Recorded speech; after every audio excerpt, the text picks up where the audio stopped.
Assalamualaikum warahmatullahi wabarakatuh. Ilahi anta maksudi waridoka matlubi, atini mahabataka wa marifatak. Apa kabar para ikhwan akhwat? Semoga kalian semua ada dalam keadaan sehat walafiat, dimudahkan rezekinya, dikabul segala hajat-hajatnya, oleh Allah subhanahu wa ta'ala, dengan wasilah karomah pangersa Aba Anom. Amin. Berbagi kisah tentang karomah Aba Anom, dan didikan ruhani kepada muridnya. Saya ingin berbagi pengetahuan kepada para pembaca, tentang salah satu karomah besar dari Aba Anom, yaitu kemampuannya dalam membimbing, dan mendidik sebagian murid-muridnya secara rohani, khususnya bagi mereka yang benar-benar tekun dalam beramal, apalagi para wakilnya. Seakan-akan setiap pelajaran dan tuntunan dari Abah, telah terpatri dalam amalan tarikah yang diajarkan.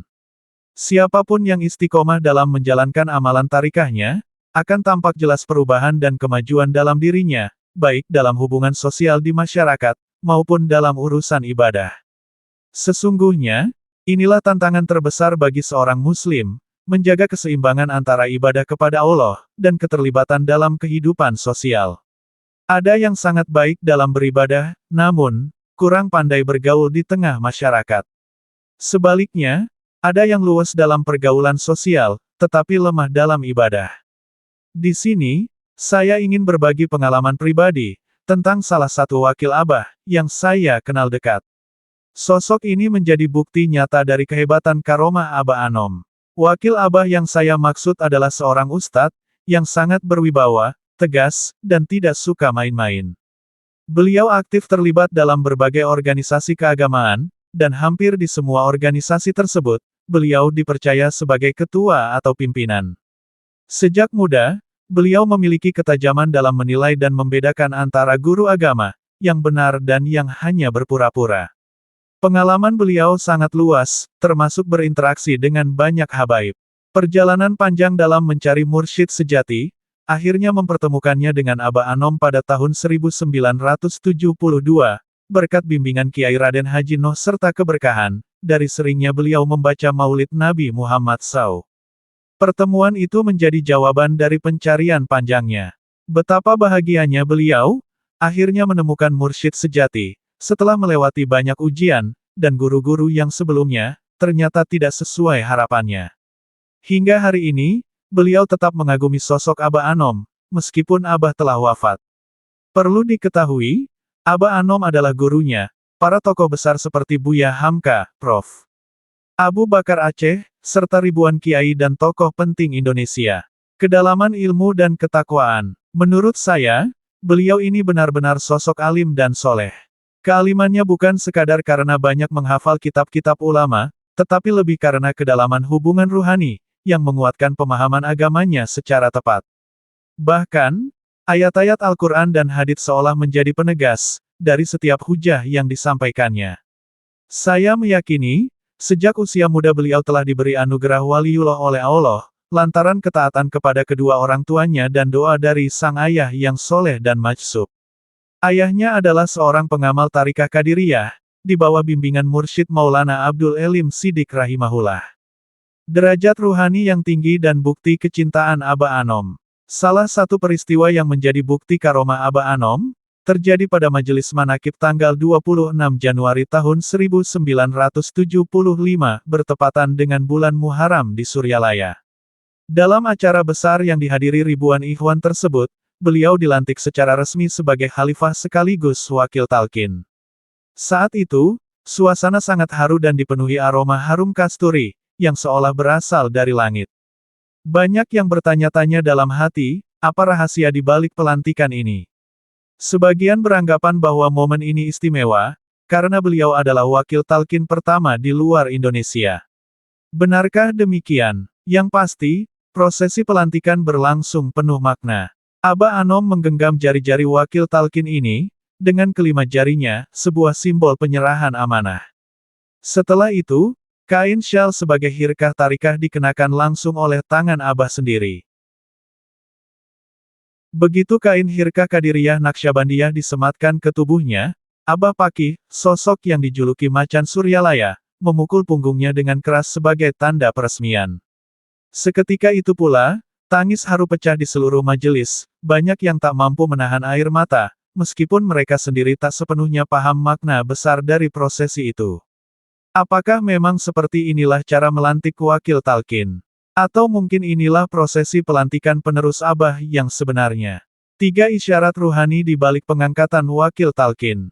Setahu saya, ada 3 pengalaman ruhani ru'yah solihah, yang menjadi dasar kuat, di balik penunjukan wakil talqin ini.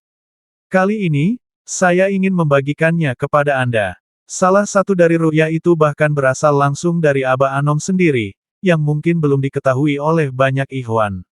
Ru'yah solihah pertama, dari almarhum Pak Antak.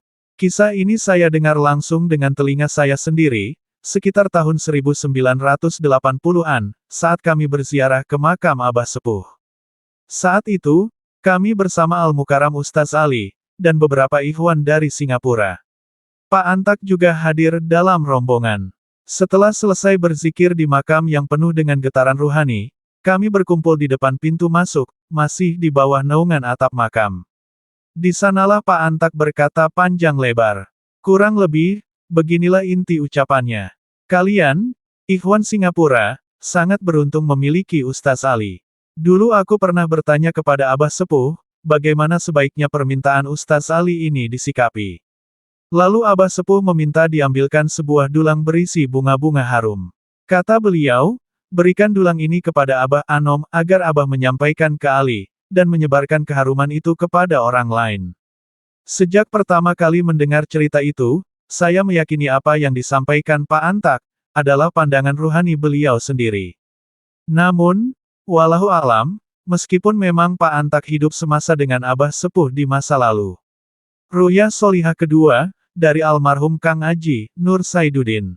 Kisah ini saya dapatkan dari seorang ikhwan Singapura, yang sudah wafat pada tahun 1995. Semasa hidup, beliau adalah sahabat karib Al-Mukarram Ustaz Ali, yang lebih dikenal dengan panggilan, Baiji. Saat bercerita kepada saya, ia berkata, sampai hari ini, Al-Mukarram Ustaz Ali sendiri tidak tahu tentang mimpi ini. Cerita ini saya simpan rapat-rapat. Inilah cerita dari almarhum Kang Aji kepada Baiji. Pertama kali Ustaz Ali datang ke Suryalaya, setelah beberapa hari tinggal di sana, dan saat beliau hendak kembali ke Singapura, malam harinya aku bermimpi. Dalam mimpi itu aku melihat wajah Ustaz Ali, mengenakan sebuah mahkota yang sangat indah. Di atas mahkota itu berkibar 3 bendera, bendera Tariqah Qadiriyah Naqsyabandiyah di tengah, bendera Suryalaya di sebelah kanan, dan bendera Singapura di sebelah kiri. Keesokan harinya, aku langsung menemui Abah dan menceritakan mimpi itu. Abah hanya menjawab, ya, Pak Antak juga diperlihatkan sesuatu. Abah pun diperlihatkan. Kala itu, saya sendiri tidak tahu apa sebenarnya yang diperlihatkan kepada Pak Antak, hingga akhirnya beliau menceritakan sendiri kepada kami di makam, sebagaimana kisah di atas. Mungkin masih ada ikhwan-ikhwan lama lainnya, yang juga pernah mendapat isyarat ruhani serupa, tentang sosok wakil talqin ini. Hingga akhirnya, pada tahun 1975, sebuah majelis manakib besar digelar untuk beliau. Saat itu, beliau sedang menunaikan ibadah haji. Secara khusus, telegram dari Suryalaya dikirim ke Saudi Arabia, berisi pesan, setelah selesai haji, segera menuju ke Suryalaya. Kami pun akhirnya mengetahui rahasia lain, di balik pengangkatan wakil talqin ini, dan keistimewaan yang beliau miliki. Sejak kecil, beliau dikenal sebagai anak yang sangat berbakti kepada kedua orang tuanya. Setiap pagi usai salat subuh, beliau selalu mendatangi ayah dan ibunya, mencium tangan mereka, dan meminta restu untuk menjalani hari. Kebiasaan ini dilakukan setiap hari, tanpa pernah terputus. Sejak usia muda, beliau sudah menunjukkan kecerdasannya dalam belajar, dan kemampuannya dalam berceramah. Bahkan, ketika usianya baru 10 tahun, beliau sudah mulai berceramah di berbagai tempat di Singapura. Seiring waktu, dakwahnya meluas hingga ke berbagai negeri di Malaysia, dan beberapa daerah di Pulau Jawa, Indonesia. Saat menginjak usia remaja, beliau mulai bersungguh-sungguh mencari guru mursyid sejati. Dalam proses pencariannya, beliau mendapat pesan agar memperbanyak membaca Maulid Nabi, karena di dalamnya terdapat jalan untuk mendekatkan diri kepada Allah SWT. Terlebih lagi, dalam amalan maulid itu terkandung doa-doa yang penuh keberkahan. Tarekat ini adalah anugerah agung dari Rasulullah. Dalam setiap pembacaan maulid di Bai, selama 18 tahun berturut-turut, Al-Mukarram tak pernah lupa melantunkan doa, berikanlah kami apa yang kami minta dari karunia-Mu yang besar. Doa ini ditafsirkan sebagai permohonan agar Allah menganugerahkan tarekat yang murni dan sejati sebagai jalan menujunya. Dengan izin Allah dan syafaat Rasulullah, doa itu akhirnya dikabulkan. Pada tahun 1972, Al-Mukarram dipertemukan dengan guru mursyid sejatinya, yaitu Aba Anom. Pertemuan itu terjadi dalam perjalanan yang penuh liku dan tantangan, di tengah hutan lebat Godebak. Saat itu, Suryalaya masih sangat sederhana, bahkan seluruh penerangan hanya menggunakan lampu colok. Seiring waktu terungkaplah bahwa tarekat ini, sesungguhnya adalah hadiah langsung dari Rasulullah untuk Al-Mukarram, dan juga bagi siapa saja yang mengambil tarekat ini melalui beliau. Karena itulah, para ikhwan yang mengamalkan tarekat di luar tradisi maulid, tidak akan merasakan keistimewaan dan dampak ruhani yang sama. Sebab jalan mereka adalah pencapaian pribadi, sedangkan jalan Al-Mukarram adalah jalur hadiah dari Rasulullah. Hubungan erat antara Al-Mukarram dan Aba Anom pun tak bisa disangkal. Abah memberikan banyak sekali tanda kecintaan dan kepercayaan kepada Al-Mukarram. Beberapa di antaranya yang diketahui adalah cincin peninggalan Syekh Tolhah, sejumlah cincin milik Abah sendiri, tongkat milik Abah sepuh, beberapa tongkat pribadi Aba Anom, kitab-kitab tertentu, beberapa kain sal, kopiah, hingga jubah-jubah.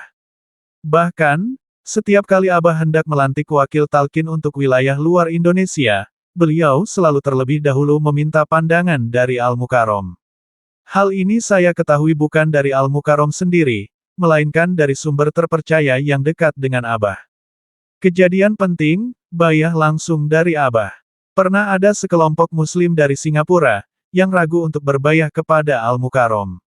Mereka merasa Al-Mukarram tidak sepenuhnya mengikuti cara Suryalaya, karena beliau tetap mengamalkan maulid, sesuatu yang jarang terlihat di Suryalaya. Maka berangkatlah mereka secara rombongan ke Suryalaya, berharap bisa mendapatkan bayah langsung dari Abah. Setibanya di sana, Abah menyambut dan bertanya, "Dari mana kalian datang?" Mereka menjawab, "Dari Singapura." Lalu Abah berkata, "Kalau kalian ingin mengambil bayah, nanti saja setelah kembali ke Singapura. Ambil saja dari Ustaz Ali, sama saja." Keahlian dunia dan karomah rezeki yang luar biasa. Selain dikenal sebagai seorang alim yang luas ilmunya, Al-Mukarram juga memiliki kemampuan luar biasa dalam urusan dunia dan bisnis. Selama lebih dari 30 tahun, hingga 2012 saya belum pernah melihat seorang ustadz yang begitu kuat mentalnya seperti beliau, tak pernah sekalipun mengeluh soal kesulitan hidup, soal uang, bahkan di tengah himpitan hidup di Singapura yang serba mahal. Sebaliknya, beliau selalu mengajarkan kami untuk kuat menghadapi ujian hidup dengan memperbanyak ibadah kepada Allah. Yang lebih luar biasa lagi, meski profesinya hanya sebagai seorang tukang masak, rezekinya jauh melimpah, bahkan mengalahkan sebagian para menteri. Tak jarang, justru para menteri yang datang kepada beliau mengadukan masalah dan meminta nasihat hidup. Coba saja lihat jumlah anaknya, rumahnya, kendaraan yang dimiliki, dan bandingkan dengan pekerjaannya, semua itu di kota metropolitan seperti Singapura. Pasti akan terlihat bahwa semua ini adalah bagian dari karomah Aba Anom, yang mengalir kepada dirinya. Hal ini pun diakui sendiri oleh beliau. Rantai spiritual dari mukjizat Nabi hingga Mauna Ikhwan. Pada akhirnya, semua keberkahan ini adalah rantai spiritual, yang saling terhubung. Para jamaah atau ikhwan mendapatkan maunah, pertolongan Allah, karena mereka mendukung para wakil mursyid. Para wakil mendapatkan inayah, perlindungan dan bimbingan Allah, karena mereka menaati perintah para wali. Para wali mendapatkan karomah, karena mereka meneruskan perjuangan para sahabat dan tabi'in. Para sahabat dan tabi'in mendapatkan syafaat, karena mereka berjuang demi menegakkan agama, yang dibawa oleh Nabi Muhammad. Sementara Nabi Muhammad mendapatkan mukjizat, sebagai utusan Allah, untuk menyampaikan wahyunya. Ringkasnya, Semua maunah yang kita terima hari ini, bersumber dari mukjizat Nabi dan keagungan Allah. Bakti dan sumbangan besar kepada masyarakat. Sungguh tidak terhitung jasa dan baktinya kepada masyarakat. Namun dengan perkiraan kasar saya, dalam kurun waktu, sekitar 15 tahun 1990 sampai tahun 2005, beliau telah berhasil mengumpulkan dana yang sangat besar, bagi pelbagai institusi Islam, masjid-masjid, madrasah-madrasah, pertubuhan Muhammadiyah, dan lain-lain, melalui proyek Nasi Beryani Amal. Dengan bermodalkan kudrat dirinya, sedikit centungnya, dan dibantu oleh beberapa orang murid setia, terkumpullah sekitar 15 juta dolar, bahkan mungkin lebih. Untuk Masjid Khadijah saja, sumbangan yang terkumpul melebihi 9 juta dolar, satu angka yang sangat mengagumkan.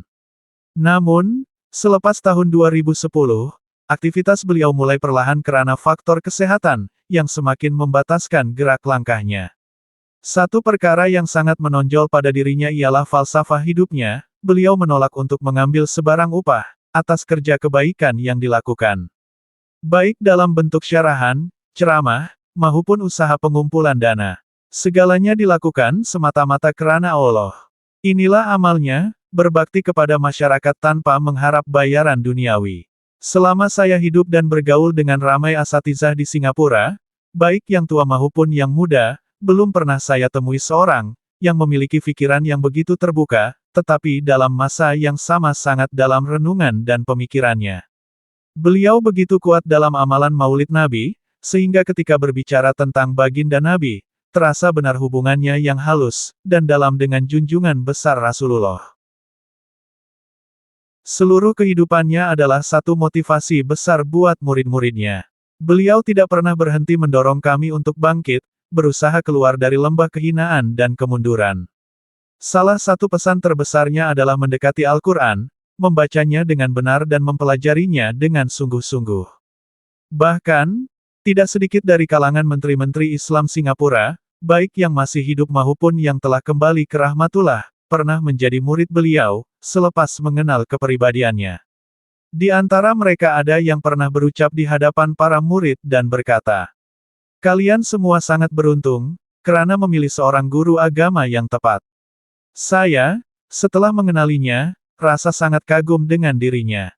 Malah apa yang saya lihat sekarang, jika seluruh masyarakat Islam, kita mengikuti beliau dan belajar darinya, pasti kita akan lebih cepat maju dan cemerlang, ucapan tahun 2008. Namun, semua kisah mulia ini tertutup dari pengetahuan umum, karena beliau sendiri sering berdoa agar dirinya tidak dikenali. Beliau sangat takut kepada puji-pujian, dan taksub dalam jamaah. Sifat tawaduknya begitu nyata dalam segala gerak-gerinya. Setelah lama saya perhatikan, meneliti akhlak dan wataknya, saya semakin kagum. Nilai-nilai akhlak dan watak yang ada pada dirinya, seolah-olah terkumpul dalam diri Sayyidina Ali. Dari bentuk tubuhnya, lebat janggutnya, suara garau dan lantangnya, semangatnya yang tinggi, tawaduknya, keilmuannya, bahkan kedekatannya dengan mursyidnya, semuanya benar-benar mengingatkan saya kepada kepribadian Sayyidina Ali, sebagaimana tertulis dalam kitab-kitab para ulama. Saya terus tertanya-tanya, bagaimanakah Aba Anom mampu membimbingnya sehingga terbentuklah seorang insan sehebat ini. Kabar gembira buat umat. Oleh karena itu, secara hakikat, sifat-sifat Nabi SAW terus terpantul dalam diri para pewarisnya, begitu juga gemilangnya sifat para sahabat, meskipun mereka telah lama kembali ke rahmatullah. Dan inilah sebenarnya kabar gembira, yang ingin saya sampaikan kepada semua.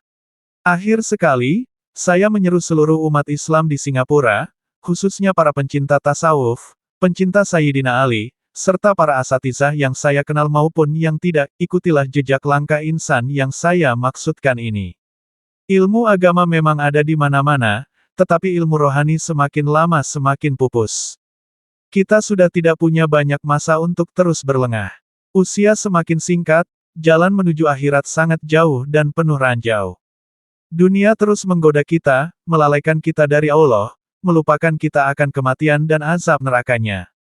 Sedangkan malaikat maut tidak pernah silap dan tidak akan terlambat. Setiap detik yang berlalu, maut datang menghambat kita. Semoga Allah selamatkan hidup kita di dunia ini, dan menerima segala amal kita, untuk kebahagiaan di akhirat kelak. Wassalamualaikum warahmatullahi wabarakatuh.